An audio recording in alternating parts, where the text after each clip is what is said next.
اچھا جاوید صاحب، میر عبدل عزیز ایک بڑے مشہور کشمیری جرنلسٹ تھے، پنڈی میں رہتے تھے وہ. تو ان کے بارے میں مشاہد حسین سید نے ایک دفعہ کہا تھا کہ یہ کشمیر کے بارے میں واکنگ انسائکلوپیڈیا ہیں، یعنی چلتا پھرتا انسائکلوپیڈیا. انہوں نے ایک دفعہ کہا تھا کہ پاکستان میں مسئلہ کشمیر کی بات تو بہت ہوتی ہے، لیکن کشمیر کے بارے میں لوگوں کا نالج بہت ہی کم ہے. بہت بڑے بڑے جو پالیٹیشنز ہیں ان سے بھی اگر آپ پوچھیں، وہ بھی دو تین باتوں کے علاوہ یا نعروں کے علاوہ آپ کو کوئی بیک گراؤنڈ، کوئی نالج نہیں دے سکتے کہ مسئلہ کیسے پیدا ہوا. تو آپ اس بات سے اتفاق کرتے ہیں کہ پاکستان میں نالج کا بہت ڈیفیسٹ ہے کشمیر کے حوالے سے؟ پاکستان میں تو بالکل ہی سمجھ لیں کہ ریاست جموں کشمیر کے بارے میں تو 100% جو معلومات پرووائڈ کی جاتی ہیں وہ تو پروپیگنڈا بیسڈ ہیں، اور اس میں ایک ذرا بھی سچائی نہیں ہوتی ہے. اور ہندوستان میں بھی کسی حد تک پروپیگنڈا ہے، لیکن وہاں کچھ چیزوں کے بارے میں لوگ کلیئر ہیں، چونکہ وہاں لگتا ہے کہ اسکولوں میں بھی کچھ چیزیں بہتر پڑھائی جاتی ہیں پاکستان کی نسبت. تو یہ تو درست ہے کہ دیکھیں نا کہ ریاست جموں کشمیر جو ہے وہ تقریباً 85,806 مربع میل ایریا ہے. اس کی 2 کروڑ آبادی ہے. اس میں تقریباً 15 زبانیں بولنے والے لوگ رہتے ہیں، اور 3 بڑے ریجن تھے اس کے، جموں کشمیر اور گلگت بلتستان اور لداخ کے ایریے. تو اس میں آپ دیکھیں کہ یہاں جو ایتھنیسٹیز ہیں، ہم لوگ جو ہیں وہ پہاڑی یا ڈوگری سپیکنگ جو لوگ ہیں، جموں صوبے سے ہمارا تعلق ہے. آزاد کشمیر کی 90% آبادی جو ہے یہ جموں صوبے سے تعلق رکھتی ہے. باقی جو ہند کو سپیکنگ ایک ڈسٹرکٹ جو مظفر آباد کا ہے، یہ وادی کشمیر کا ایڈمنسٹریٹولی حصہ تھا. یہ بھی کشمیری سپیکنگ لوگ نہیں ہیں. یہاں جو کشمیری سپیکنگ لوگ بستے ہیں وہ وادی سے مائگریٹ ہو کے آئے.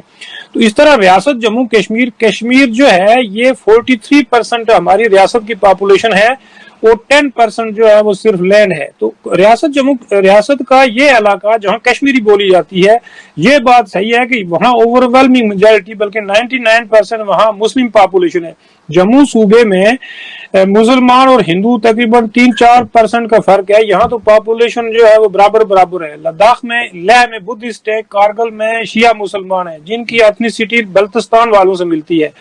گلگت والے جو ہیں وہ 6-7 زبانیں بولتے ہیں، ان میں شینا بولی جاتی ہے، بروشس کی بولی جاتی ہے، واخی بولی جاتی ہے، اور چھوٹی چھوٹی بے شمار قبائلی زبانیں بولی جاتی ہیں. تو ان کی ایتھنیسٹی بھی ڈیفرنٹ ہے. اسی طرح ریاست جموں کشمیر کی ہسٹری جو ہے یہ کوئی بہت لمبی چوڑی ہسٹری نہیں ہے. لوگ کشمیر کو ہی ریاست جموں کشمیر سمجھتے ہیں، جبکہ ریاست جموں کشمیر میں اور کشمیر میں بہت بڑا فرق ہے. ریاست جموں کشمیر کا جو بنیاد ہے وہ 16 مارچ 1846 کا جو امرتسر ٹریٹی ہے، جب پنجاب کی خالصہ امپائر کا ڈاؤن فال ہوا تو برٹش ایسٹ انڈیا کمپنی اور جموں سٹیٹ کے راجہ گلاب سنگھ کے بیچ میں ٹریٹی ہوتی ہے، جس کے نتیجے میں یہ جو ٹیریٹریز ہیں، گلگت کے 3 ڈسٹرکٹ اور کشمیر کی وادی اور پٹھوار کے علاقے، یہ سارے جموں کی ریاست کو ٹرانسفر کر دیے گئے تھے 75 لاکھ نانک شاہی جو اس وقت پنجاب کی کرنسی تھی اس کے عوض.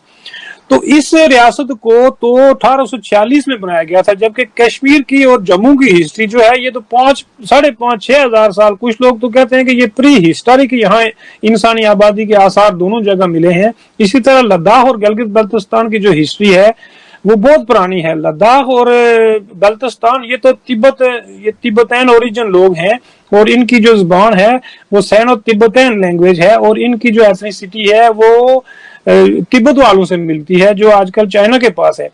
تو یہ ساری ریاست جو ہے اس کے اندر ڈیفرنٹ ایتھنیسٹیز ہیں، ڈیفرنٹ لنگوسٹک گروپس ہیں، ڈیفرنٹ ریلیجس گروپ. یہ ملٹی ریلیجس ہے، ملٹی ایتھنک ہے اور ملٹی لنگول اسٹیٹ ہے. یہ صرف کشمیر نہیں ہے جس کو ہمارے پاکستانی کہتے ہیں کہ کشمیر اور مسلمان. نہ تو یہاں مسلمان ہیں سارے، نہ یہاں کشمیری ہیں سارے. یہاں ڈوگری بولنے والے، پٹھواری بولنے والے بھی ہیں، ہند کو بولنے والے بھی ہیں، شینا، بروشس کی، لداخی، بلتی اور کشمیری بولنے والے بھی ہیں. تو یہاں ڈیفرنٹ قسم کے یہ لوگ ہیں، اور یہ ریاست ایک فیڈرل اسٹیٹ جو ہے وہ بنے گی، اور اس کی ری یونیفیکیشن بہت ضروری ہے، ورنہ اس کا کوئی اور سولوشن موجود نہیں ہے. اس کو ری یونیفائی کیا جائے اور اس کو ہندوستان اور پاکستان کے بیچ میں کنڈومینیم بنا لیا جائے تو بیسٹ ہے.